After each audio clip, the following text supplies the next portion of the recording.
In the name of the one who loves the beloved and love itself. Amen. Please be seated. A couple of things I'm thinking about as I start this sermon. A line from the musical Hamilton. In Cabinet Battle 1, Thomas Jefferson sings, "Sometimes it makes me wonder why I even bring the thunder." And the delivery of the line has characterized that character of Thomas Jefferson as one who really tells it as it is and often disagrees with Hamilton, and there's a fight, and the fight itself is something to behold. The other thing I've been thinking about as I start is a line from Anne Lamott, which goes like this: "You can safely assume you've created God in your own image when it turns out that God hates all the same people that you do."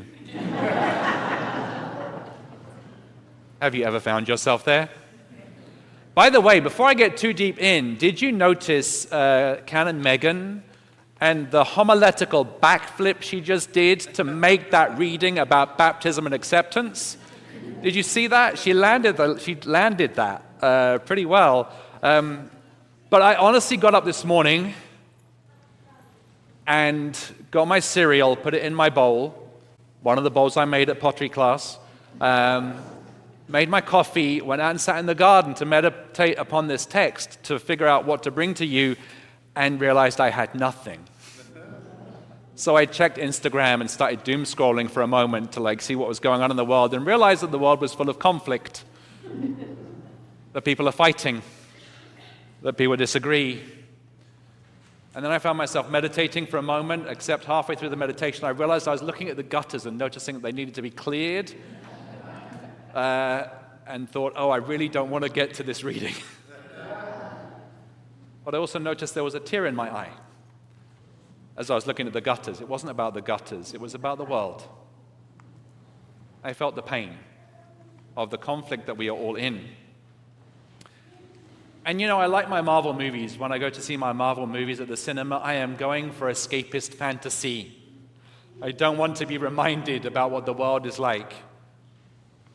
But every so often I go and see a movie, and it reminds me just how dark and unjust and complicated things are and how much conflict we are in.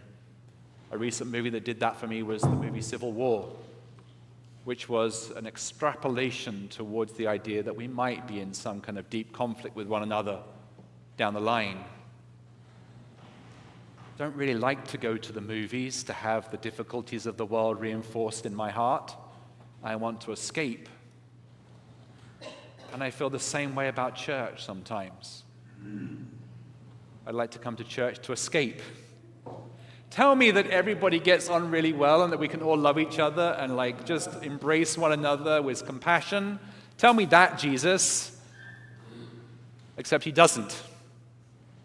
Like Thomas Jefferson, who says, "I bring the thunder." Jesus said, "Today I came to bring fire." And we wouldn't mind it if Jesus came to bring a fiery sermon and he was preaching against all the people that we don't like. We wouldn't mind it if Jesus was coming to challenge everybody else but me and set them straight. But Jesus is rarely ever doing that. I don't know if you've ever participated in a 12-step group, but there is a moment where you are asked to audit your defects, to look into your heart and say, what's going on inside me that is problematic?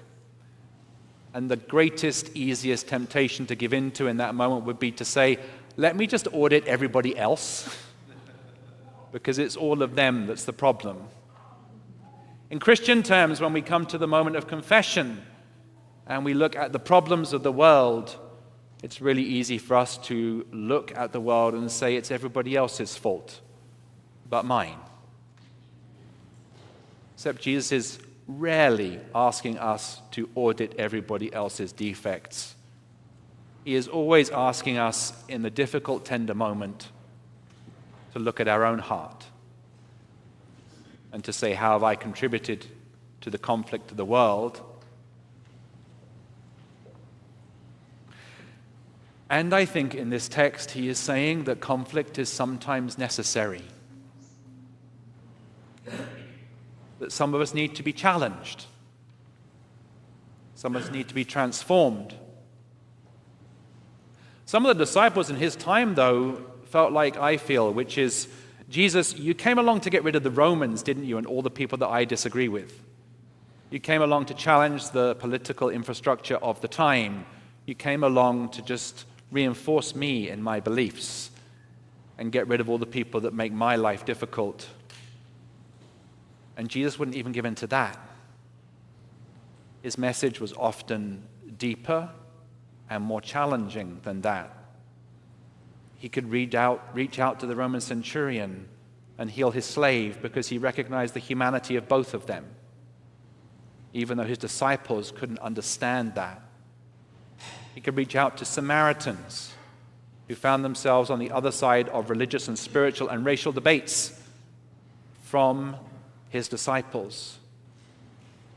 His message was far deeper than the politics of the moment and challenged everybody to seek common humanity with one another. So I'm deeply uncomfortable by today's text. I don't want him to call out the realities of conflict that exist in our world, and I don't want him to say that sometimes conflict is necessary. I like him to be Jesus meek and mild, not Jesus that brings the fire or the thunder. But he is bringing the fire. And actually, I'm in conflict with people I love. Are you in conflict with people you love?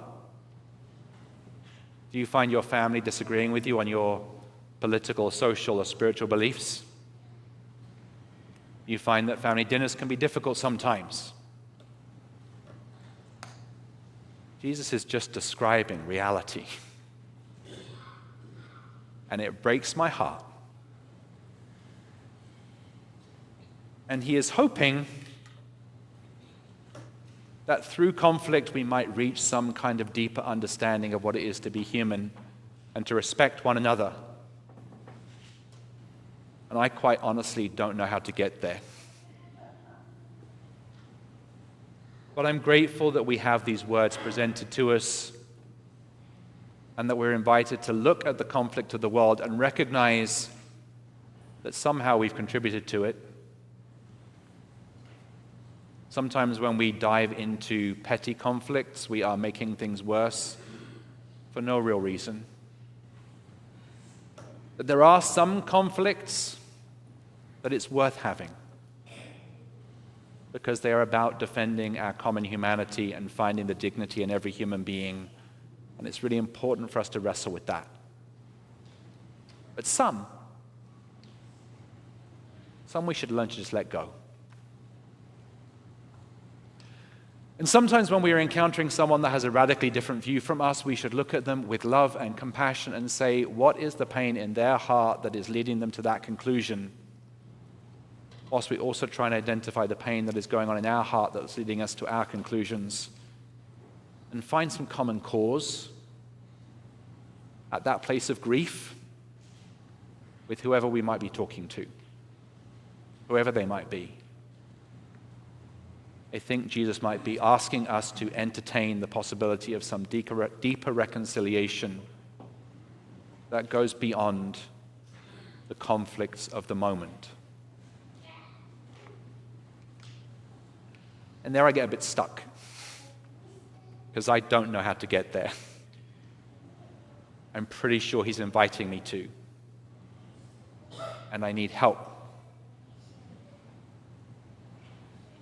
Which leaves me with this one thought as I was meditating this morning, reflecting in my garden. The idea of some of the sculpture work that I've been doing recently came to me. I've been sculpting some of my difficult feelings. I've been sitting with some of my griefs. And I have discovered that in some of the bits of work that I've been doing, little doves started appearing, and I didn't know why. I started sculpting them with my hand. It felt nice to make them, and I would put them on a sculpture or put them on the edge of something. And that idea just occurred to me as I was praying and meditating. And then my mind obviously drifted to Emily Dickinson, because it does.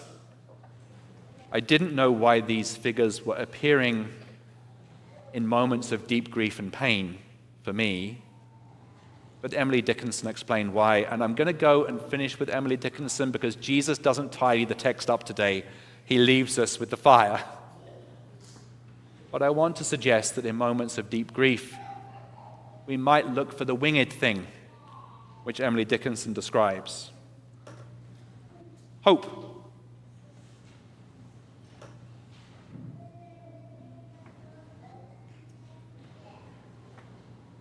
Hope is the thing with feathers.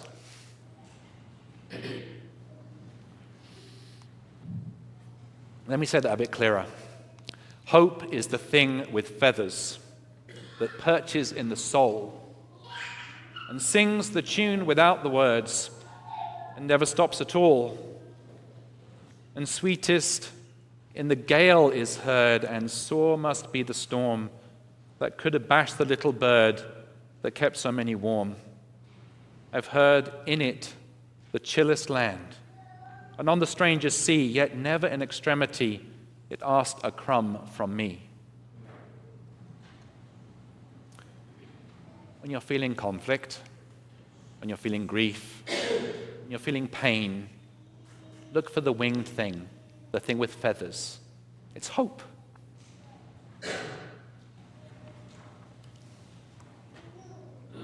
And it comes to us in the form of the Spirit. And it will guide us through this moment. Amen.